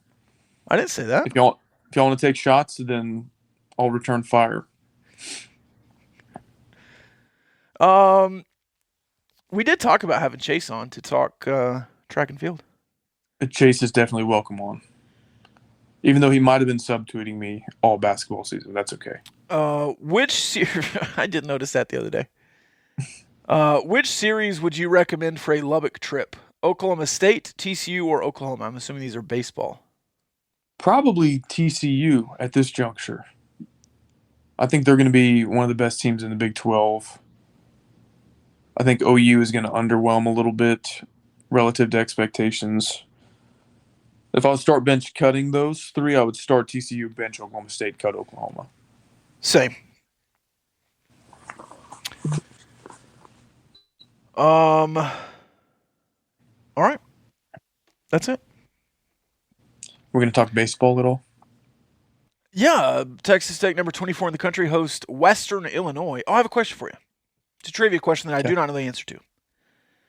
Is Illinois the only state that has all four corners represented by directional schools? They have Northern Illinois, Southern Illinois, Eastern Illinois, and Western Illinois. Is there another state that has all four corners? Texas. Texas has North Texas. They have a Southern Texas University. We have Texas Southern, West Texas A&M, and Texas East Texas Baptist. Okay. It's not quite the same, but yes. Sure. Florida has South Florida, Central Florida, North Florida. Michigan has Eastern Michigan, Western Michigan, and Central Michigan. Do they have a North or South? Which Florida is probably too narrow to have an East or a West. East Carolina, North Carolina. Those are South states, Carolina. though. Yeah. Well, yeah. I guess it's not South Carolina. Virginia and West Virginia. Yeah. I know Arizona has Northern Arizona. Yeah. Do they have an that's Eastern it. or Western? I think that's the only 3 public schools they have there, which is crazy Wow. for a state that size. Wow. Wow. Owen Wilson. Kentucky has every direction but south. There's no southern Kentucky. That's a good one. Western Kentucky, Eastern Kentucky. Who's it? Oh yeah, Northern Kentucky. The Norse. We played them. You played them in the tournament. Yeah, I would not have pulled that. Anyways, that was the only time I have heard of Northern Kentucky. Yeah, and I haven't heard of them since then. I think Illinois is one of, if not the only state that has truly 4 directional schools. Louisiana, I feel like, might. But they have like northwestern Louisiana and southern Louisiana and southeast. Yeah, I think southeastern Louisiana. They just have some strange ones. Yeah. Anyways, I thought that was an interesting tidbit because I hadn't heard of Western Illinois until they were on the baseball schedule. Isn't that where Tony Romo went to school? No, Tony Romo went to Eastern Illinois. Gotcha. And there's another NFL quarterback that went to Eastern Illinois. Garoppolo? Jimmy G. Quarterback U. Quarterback U. That's right. This is the Brooks Wallace Memorial Classic. The series will be played in the honor of former Red Raider player coach Brooks Wallace, who died tragically at the age of 27. There's no an award named after him, the best shortstop in college baseball. The starters for the weekend have been announced: Brendan Gurton, Tabor Fast, Mason Molina, and Bo Blessy. I cannot read. Anyways, those 4 starters, and then yes, I find that interesting. That there's already movement in the rotation. Yeah, I think that was planned, though. I think they wanted to get 6 or 7 early in the season. Tabor Fast pitched well this weekend. Brendan Gurton obviously basically had to start in relief. I think 6 innings. I think they had planned to pitch him in the first game anyways, but I'll say the first series, of course, small sample size, but Molina and Blessy looked really good. Yeah. Molina looked really good at the end of last season, so that was no surprise. Keith Patrick warned us about Bo Blessy. So you're and that's like, if you don't count Gurton as a starter, which he is starting this week, but you got 2 out of 3 that look really solid. If you can find a third weekend starter and have like 3 absolute dudes, that's sort of been how you've had success over the last decade or so. And Friday, Saturday, Sunday, you were trotting out guys that were all really good. That's before we even get to this lineup, which I do want to get to in a minute. But, I think it's a numbers game. at least one or two of guys like Parrish, Roberson, or Robinson, excuse me. Yeah. Parrish, Robinson, Girton. One or two of these guys are going to pan out. And it would be an absolute luxury if you had a fourth dude that was just as good as your weekend starters on the midweek, one that helps you win some midweek games, but more importantly in the postseason when maybe you need a fourth game in a regional or in Omaha. That goes a long way. So I'm excited to see how the pitching rotation shakes out. Early returns makes it look like you already have a Friday, Saturday, Sunday in Girton, Molina, Blessey, respectively. But you may have even more options than that you can work through. So I thought it was a really good series out of the gate.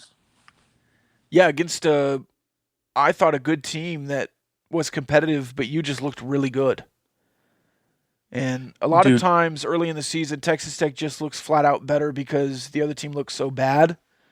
But I thought Gonzaga looked really good and hit really well, and you just outpitched and outhit them all weekend.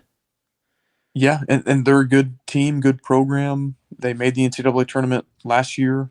Their RPI sucks right now because they're 0-4, but I think they were preseason picked to win the West Coast Conference, which I'm not saying that's like a loaded conference or anything, but for a mid-major, I think that'll wind up being a good RPI series for you once they get some wins under their belt. I was worried, dude. I was like on my couch ready for baseball season, like, all right, let's go. First pitch, that guy triples off the wall. I was like, well, crap. Yeah. So they had some guys. Their leadoff hitter, Apodaca, was really good all weekend. Yep. They had other guys that gave you fits. So I don't think that was a bad team that you just swept in 4 games. I think they're solid. And so to me, it felt like 3-1 would have been like about what you expect. That'd be good, but nothing to write home about. 2-2 would have been disappointing, and 4-0, which is what you did, I'm really happy about. Yeah, and the hope is that they are legit and are going to have the season they had last year and will be in the NCAA tournament and provide you with RPI depth that you did not have from the non-con last year. Yeah. Kyle, are you staying at a Holiday Inn Express? I am. Big Hen. Man, what a pull. He recognized the headboard from a Holiday Inn Express. That is impressive. That is impressive. This says IHG on it, but it's I'm at a Holiday Inn. Yeah, Holiday Inn Express is an IGH hotel. Yeah. I'm staying at a Holiday Inn Express next weekend. That's funny. I'll be in Houston, Texas. A couple other notes on the baseball recap. Yeah. I think you had, was it 11 errors on the weekend? Yeah, and 6 on the final day. Now, 3 of those were catch interferences from the same batter. I think he just had a hitch in his swing. That sucks. But still, you had some middle infield issues, and I think a lot of that's just going to happen through the first month with rotating middle infielders, 1, and 2, freshmen playing, high-level collegiate baseball for the first time. On the third time that the same batter gets a catcher's interference, can you ask the ump, be like, hey... Yeah, there has to be something in the swing. So anyway, it was 2 different catchers. What? It was 2 different catchers. Right, yeah. So anyway, I think that total number of errors, because those catcher's interference do count as an error, I think that's a little bit inflated. And I saw some good signs defensively. You made some good plays in the outfield on some pretty well-hit balls, and you turned 2 a lot more frequently than I remember you doing it last season, which is a good sign. So I'm not totally out on the defense or anything yet. They certainly have to clean it up, but I saw some positive signs too. Ben DiNucci driving with Seattle. XFL. What? Ben DiNucci. Who cares? You don't like the XFL? No. Who else was big for you this weekend? You're looking at the lineup. Obviously, you just talked about it a little bit, but offensively, Bazell, Harrelson, Gavin Cash, Nolan Hester, deep and wide is this offensive power, I think. And I would say you have about 12, 13 quality Big 12 bats that you're going to have to figure out. Now, Rob, set aside what we saw in this 4-game sample size and go back in time a week. If I told you that the 2 best bats on this team are Hudson White and Owen Washburn. You could maybe nitpick that statement and maybe make a case for somebody else, but generally, I think Yes. we could accept that. Yeah, for sure. They- for sure with Hudson White. They went a combined 2 for 21. So you got, I'm not going to say nothing from them, but pretty close to nothing from them. Right. So imagine when those two guys are back to what we saw at the end of last season, what we know they can be in the Big 12. You could have like a absolutely legit 1 through 9. Yeah. And so that's exciting. Is what could the numbers look like if everybody else can maintain? Which, like, I think Gavin Cash is hitting like 667 right now. That's not going to continue. But if you get that from him, Harrelson, Ty Coleman had a great weekend.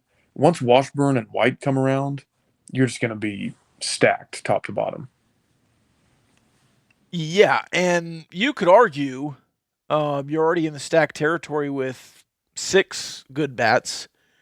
You look back when you go to Omaha, it really is 1 through 7, 1 through 8, 1 through 9 that is productive. At least 7 or 8. And in the Big 12, you really have to have that. And to your point about the depth, Zach Vuletic, your favorite player, has not been a staple in the starting lineup this season. Right. They stuck him in a huge spot in the 9th inning, Game 4 against Gonzaga, and all he does is like lead off double and gets you going that inning so that you can win the game. Yeah. And so the fact that he might not be one of your 9 or 10 best hitters, but yet he can still do that in a clutch spot, super encouraging to me. Because last year, you just didn't have that depth throughout the lineup. There were certain spots where you had the lineup, you're like, okay, this inning might be about to come to a close, and I don't feel that way about this team. I do want to say one. I feel like we're overplaying the Vuletic is my favorite player bit a little bit. I think that. I think I've only mentioned that twice, but point taken. People clearly don't like my bits or content, so I'll stop. No, people love your bits. That's the problem. No, they hate it. They've made that very clear. Excuse me.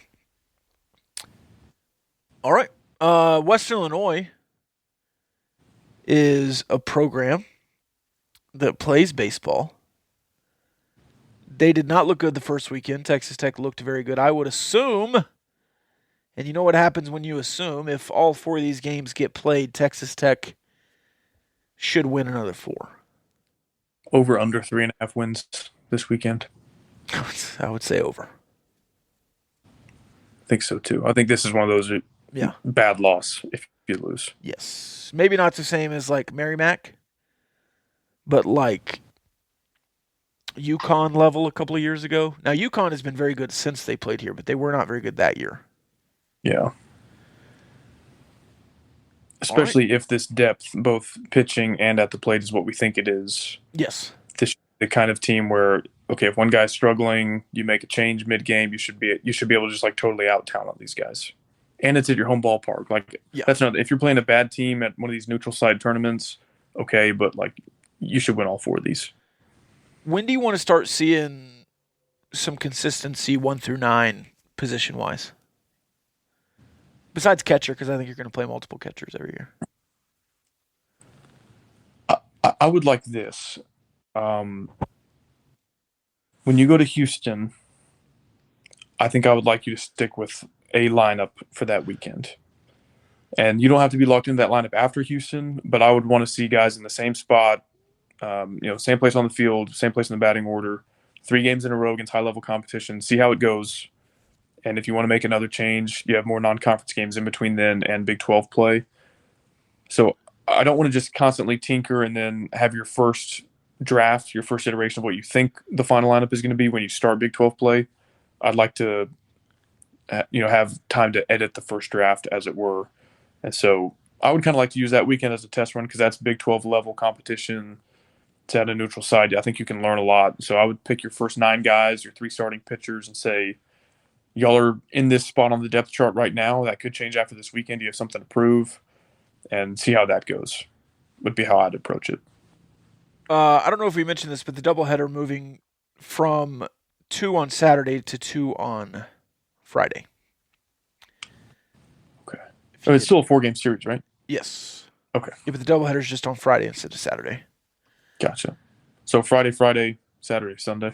That's 4. Yeah. Well, I thought I might have seen something about a Thursday, but I guess today's Thursday. Today is Thursday. Long week. I played Wednesday bumpers for the first hour of today's show.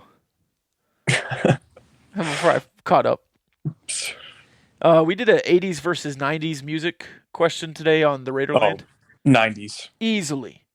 Some guy was defrauding the band Fastball, and I just thought that was uncalled for. The Way is one of my favorite songs.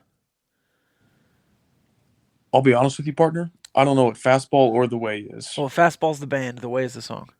Yeah, I put that together, but I don't know what those things are. Without ever knowing the way. Do it in a Christopher Walken voice. I can't. I can only say, stab him in the neck with a soldering iron. That is a terrible Christopher Walken. I used to could do Christopher Walken, but I just cannot find I can't find it today.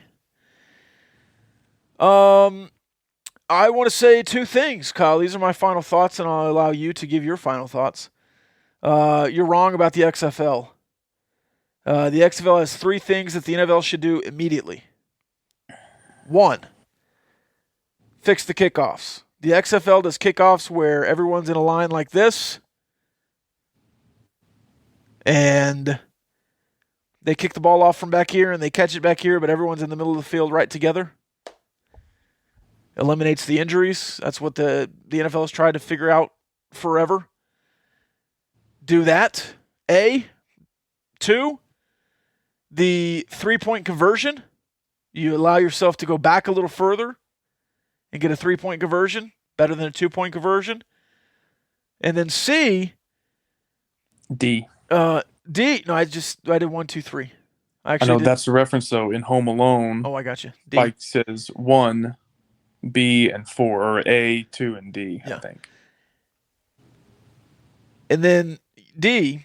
In the fourth quarter, you can convert a 4th and 15 as the onside kick. I'm fine with potential rule changes, but the market will speak for itself that the NFL doesn't have to do anything the XFL is doing, and it'll have 100 times the viewers. Well, yeah, but when the NFL saw what the USFL was doing and being successful with, they stole it, i.e. the 2-point conversion. I think there are things that the XFL does that I think could improve the NFL product. I don't think we have to start up these spring football leagues to get the NFL to change their rules. We've had the USFL, we've had the XFL 3 times now. We had the AF, and this is... Don't we have the USFL again? Yeah. We're on like our 7th iteration of the alternate NFL, and they all pale in comparison.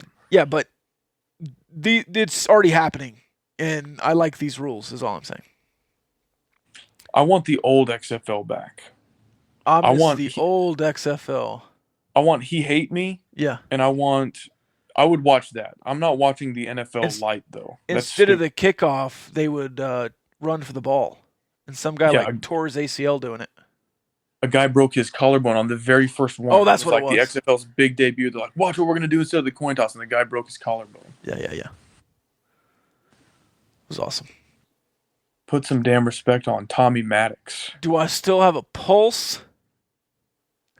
Let's play football. Is this or is this not the XFL? Yes, it is. Who did Tommy Maddox play for in the Super Bowl? In the Super Bowl. And who did he lose to? Do you want the year? That's a good question. Yeah, give me the year. 1995 season, 1996 Super Bowl. Falcons? No, they were 96, 97, or 97, 98 maybe. I think so. I was young, man, but they also had, what was his name? Something Chandler was their quarterback. The Falcons? When they went to the Super Bowl? I think so. Michael Vick? No, he didn't go to the Super Bowl. I'm talking about like late 90s. It was Chris something Chandler? Maybe? That's what Big Hen says. I'd trust Big Hen. I thought Michael Vick went to the Super Bowl. He knows birds. No, he lost in an NFC championship to the Eagles. But I think that was the only time he made the NFC championship even. Maybe so. XFL. That was Tommy Maddox first. Jeff Brom. Yeah. I don't know the answer to your Maddox Pittsburgh question. Steelers That's what I was going to guess. against the Cowboys. Do you want to guess the Super Bowl MVP for that? No chance. Emmitt Smith. Larry Brown. Wow. I'd let you give some Viking Super Bowl trivia, but I don't think they have any. They do have some Super Bowl trivia. Good ones. They've never made the Good Super questions. Bowl. Okay. The Minnesota Vikings have the 7th best all-time win percentage of any team in the NFL, 32 teams. They're in the top quartile, basically the top 20% of the entire league. Yeah. All 6 teams ahead of them in winning percentage have multiple Super Bowls, and the Vikings are the only team in the top 10 that doesn't have at least one. Love y'all.